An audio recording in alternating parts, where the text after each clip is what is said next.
Greetings, fellow humans. Katrina here. Quick disclaimer, I'm a professional, not your professional. Nothing I'm about to say should be taken as medical, legal, or otherwise advice. This podcast is purely for education and amusement.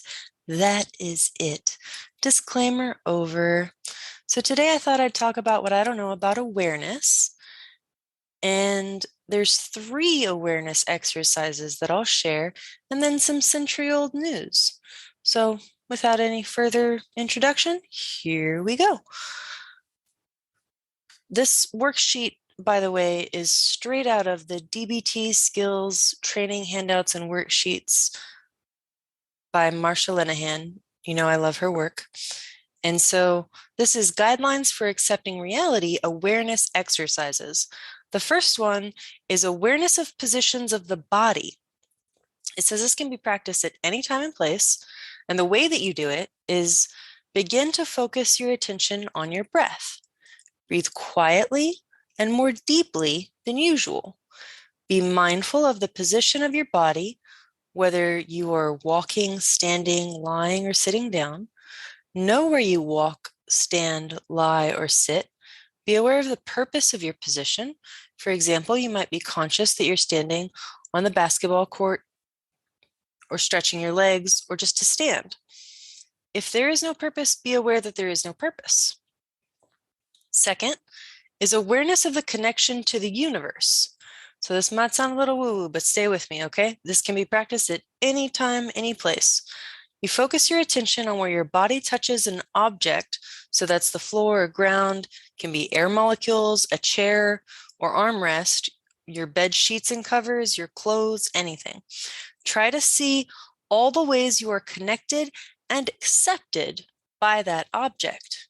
Consider the function of that object for you. That is, consider what the object does for you.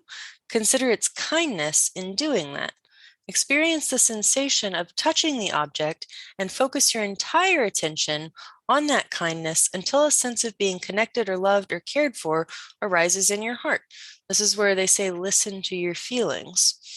An example it gives, focus your attention on your feet touching the ground. Consider the kindness of the ground holding you up, providing a path for you to get to other things, not letting you fall away from everything else. Focus your attention on your body touching the chair you sit in. Consider how the chair accepts you totally, holds you up, supports your back, keeps you from falling down on the floor. Focus your attention on the sheets and covers on your bed.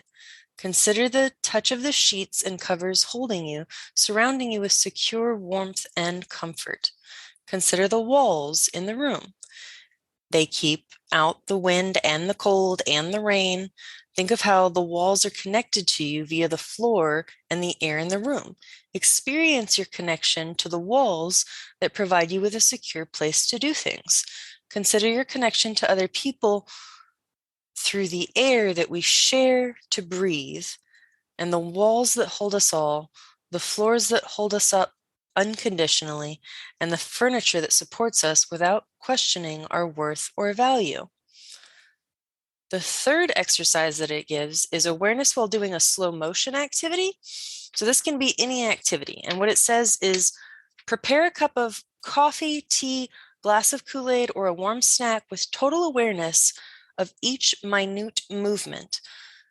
Take a warm bath, do laundry, breathe fresh air, or do chores very slowly and deliberately with your focus absorbed completely on each tiny movement and sensation of the task.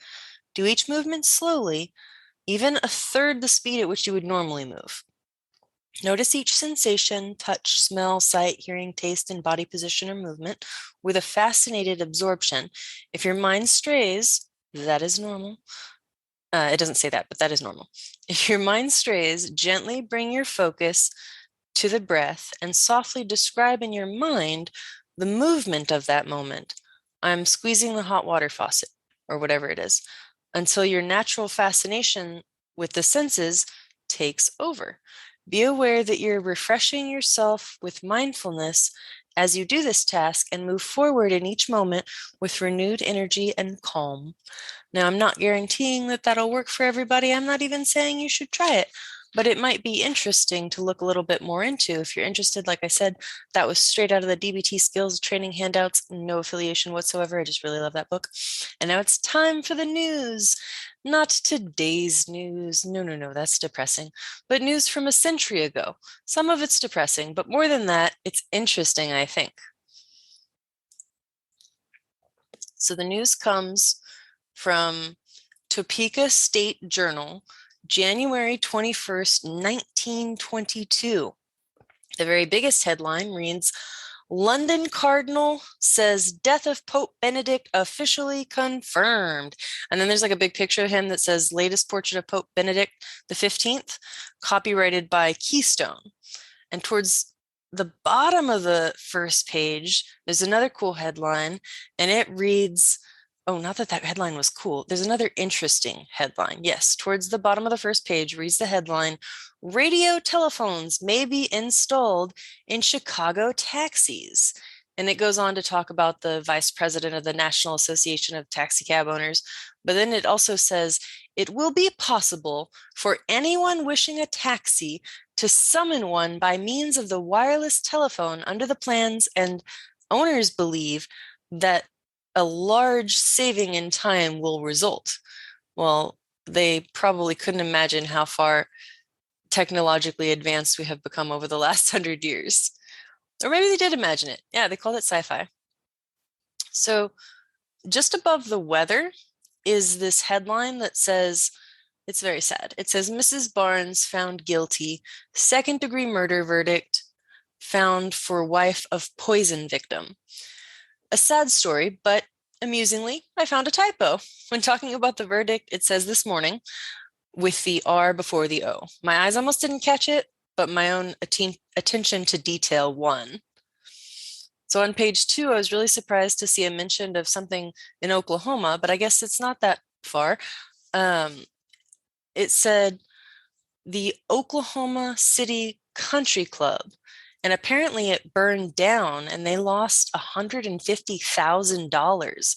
That's a lot of money today. I don't know what that would even translate in today's world, maybe millions. I don't know. And then going on to page 3, it has multiple ads for different things, but one that caught my eye was a giant picture of tonic, and it says the world's greatest tonic. It uses a lot of caps, like capital letters and bold for emphasis, and it ends with the where to get it. It says Tanlac is sold by Tully McFarlane Drug Co. and leading druggists everywhere. I just thought that was an interesting ad, that it was so large it caught my eye. There was also a big dry cleaning ad for Mutual Laundry. I don't know how much it costs to get a shirt dry cleaned today, but I guarantee you it's not 13 to 22 cents. And they also had free delivery to the entire city of Topeka. So this sparked my curiosity, and it was small enough to handle that back then. So today's population of Topeka is around 126,000, according to a Google search. Back a century ago, they had around 50,000, and I imagine they weren't all having things dry cleaned. So they had their work cut out for them, but it wasn't unmanageable. Moving on to the next page, page 4 has a Q&A, one of which says, how many people go to New York City each day? And the answer to that, the railroads entering New York City handled an average of 509,510 passengers a day to and from the city in 1920. That's a lot of people, in my opinion, but it's barely a fraction of the traffic that goes through there now, especially with airplanes and stuff. Did they have airplanes in 1922? I'm really sure they did, but not the way that they do now. Then there's a lot more ads for various products, and there's a comic called Bringing Up Father. That seems to be in multiple issues. It's about this overweight cigar smoking guy, and he wears slippers with his sloppy business suit. This particular comic had him and his wife searching for like a vehicle or a scooter, and it wasn't that funny. But I hope you enjoyed the news. And I hope everyone had a good holiday this past week. I'm not sure when the next holiday is. I want to say Memorial Day, but don't quote me on that. If you want to support the show, you can click the button on the website or Cash App Katrina Dragon. And as always, I do appreciate each and every one of you simply for existing.